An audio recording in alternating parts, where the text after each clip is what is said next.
Halo, selamat sore. Ketemu kembali dengan saya, Dr. Pot. Pada sore hari ini, saya ingin berbagi rahasia gimana caranya tes PCR kita cepat negatif. Ya, itu sebenarnya ada kiat-kiat tersendiri ya. Sebelum kita menginjak ke itu, ke bagaimana rahasia membuat PCR negatif, kita harus kembali dulu memahami sebenarnya PCR itu apa ya. Kita lihat dari rilis CDC yang terakhir ya, Center for Disease Control pada tanggal 18 Februari 2021 bulan lalu ya. CDC menyatakan bahwa seperti sebelumnya dinyatakan bahwa PCR itu adalah alat untuk diagnosa ya, untuk mendiagnosis bahwa seseorang itu terkena COVID atau tidak ya. Dan tidak disarankan untuk menilai apakah orang itu sudah sembuh dan tidak menular apa enggak ya.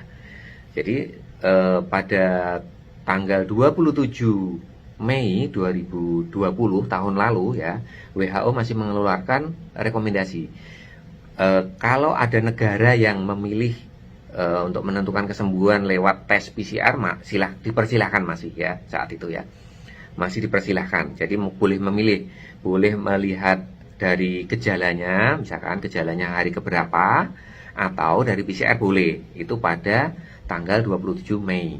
Terus kemudian ini rilis yang sebelumnya itu tanggal 21 Desember, yaitu sudah dirubah. Sudah tidak merekomendasikan lagi penggunaan PCR untuk menentukan kesembuhan ya. Terus kemudian yang terakhir ini terbaru itu tanggal 18 Februari 2021.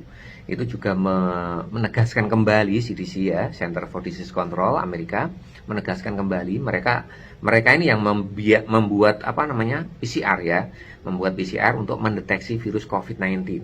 Dan mereka, orang-orang yang membuat CDC dan FDA ini menyatakan bahwa jangan kalian menilai kesembuhan orang yang kena COVID itu dari PCR karena tidak valid itu, tidak tidak valid ya.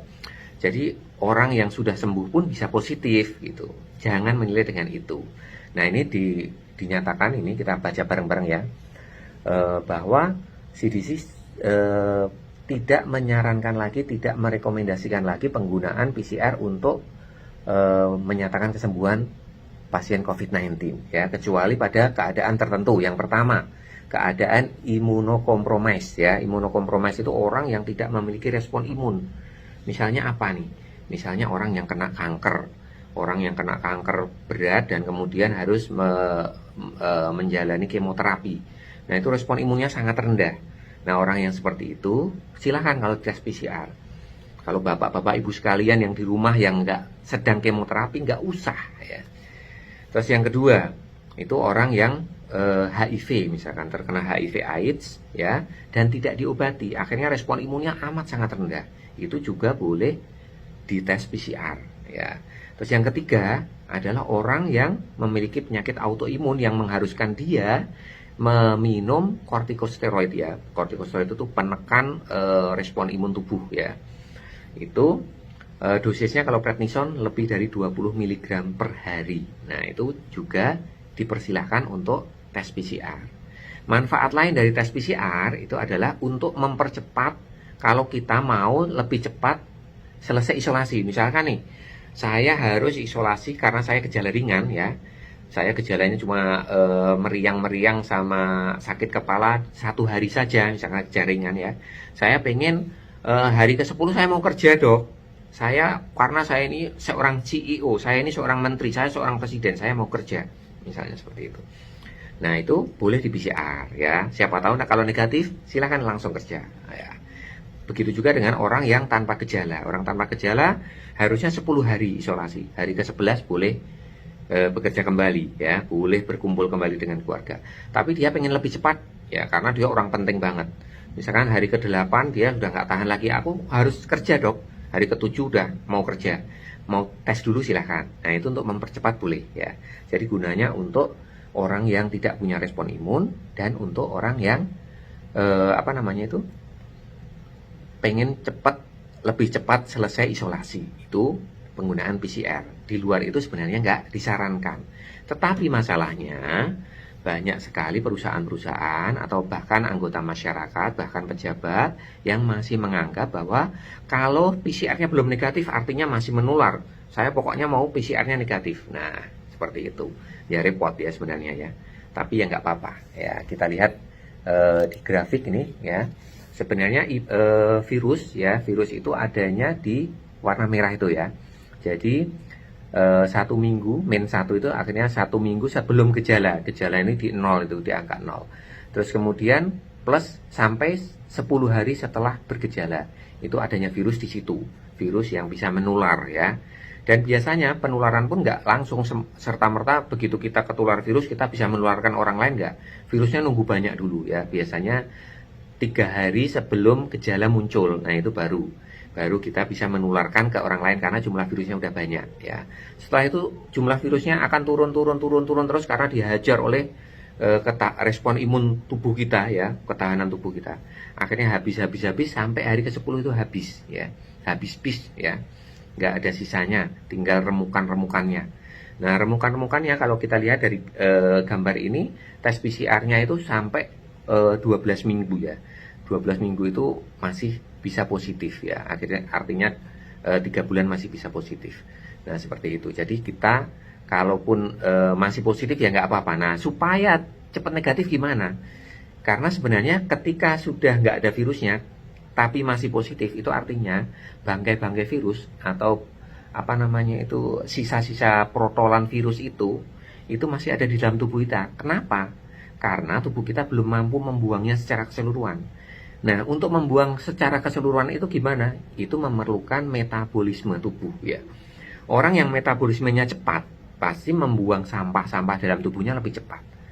Gimana cara supaya PCR-nya segera negatif? Caranya yaitu dengan mempercepat metabolisme tubuh kita ya. Jadi kalau metabolisme tubuh kita cepat, sampah-sampah dalam tubuh kita dibuang dengan amat cepat, termasuk sampah-sampah bangkai-bangkai virus yang ada dalam tubuh kita ya, yang jumlahnya miliaran itu akan dibuang dengan sangat cepat ketika metabolisme tubuh kita cepat. Nah, jadi rahasia untuk mempercepat swab PCR cepat negatif itu adalah di mempercepat metabolisme. Caranya gimana? Ada 6 cara ya yang akan saya bagi di sini. Yang pertama nih, makan banyak protein. Nah, makan banyak protein, jangan makan banyak karbohidrat atau lemak. Kalau pengen cepat negatif, biar metabolisme kita cepat ya, makan banyak protein. Jadi kalau kita makan banyak protein itu mempercepat metabolisme kurang lebih 10-30%. Kalau karbohidrat itu hanya 5-10%. Kalau lemak itu paling lambat ya, kurang lebih 0-3% saja mempercepat metabolismenya. Ya, semuanya mempercepat metabolisme makanan itu ya. Dengan memakan sesuatu itu metabolisme kita jadi lebih cepat, tapi protein yang paling tinggi ya. Terus yang kedua, minum air yang cukup. Nah, minum air yang cukup, apalagi air dingin ya. Kalau air dingin itu paling enggak dia harus dihangatkan dulu oleh tubuh kita dan membuat metabolisme dalam tubuh kita kembali lancar. Akhirnya kalau setiap minum, menurut riset, minum 500 ml air itu bisa meningkatkan metabolisme 10-30% dalam 1 jam ya. Jadi dalam 1 jam berikutnya itu metabolisme kita akan lebih bagus dengan minum 500 cc air ya. Terus kemudian yang ketiga adalah olahraga ya. Kalau sudah lebih dari 10 hari kalau tanpa gejala, keluar rumah ya. Keluar rumah olahraganya, bersepeda, jogging, jalan kaki, silahkan.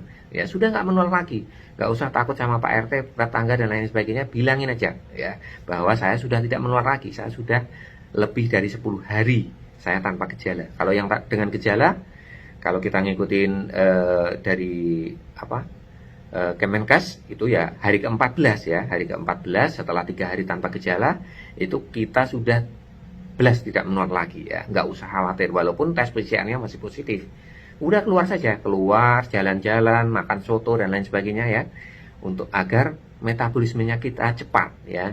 Jadi berolahraga, olahraga mulai jalan kaki, sepeda, jogging boleh ya. Yang paling bagus untuk mempercepat metabolisme itu adalah HIIT ya, high intensive interval training. Jadi olahraga yang agak cepat ya. Jadi agak berat sebenarnya. Itu tapi harus disesuaikan kemampuan ya. Kalau habis COVID kan kadang-kadang masih cepat lelah ya. Jangan memaksakan diri. Disesuaikan kemampuan kita masing-masing.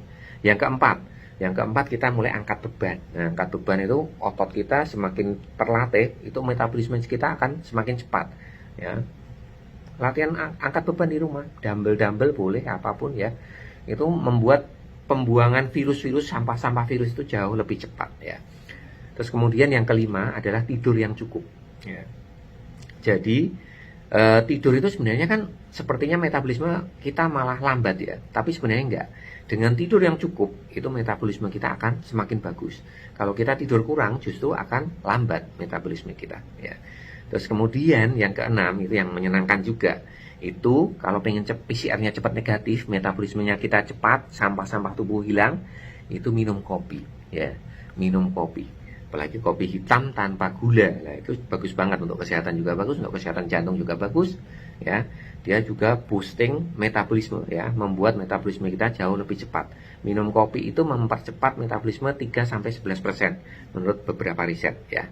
Oke, ada 6 langkah itu, boleh diikuti silahkan, agar PCR kita, agar perusahaan yang tempat kita kerja puas ya kalau PCR-nya sudah negatif. Padahal kita sebenarnya juga nggak menular ya, di rumah pun kalau sudah melebihi waktu isolasi tadi, sudah kalau tanpa gejala lebih dari 10 hari udah berkumpul aja seperti biasa, nggak perlu takut ya. Yang bergejala juga hari ke-14 udah ya, silahkan berkumpul. Nah, kalau masih pengen itu tadi, PCR-nya harus syarat perusahaan untuk bekerja harus negatif, ya udah kita harus boosting metabolisme ya. Metabolisme kita harus dipercepat dengan cara-cara yang saya berikan tadi. Oke, terima kasih, semoga bermanfaat. Assalamualaikum warahmatullahi wabarakatuh. Dadah.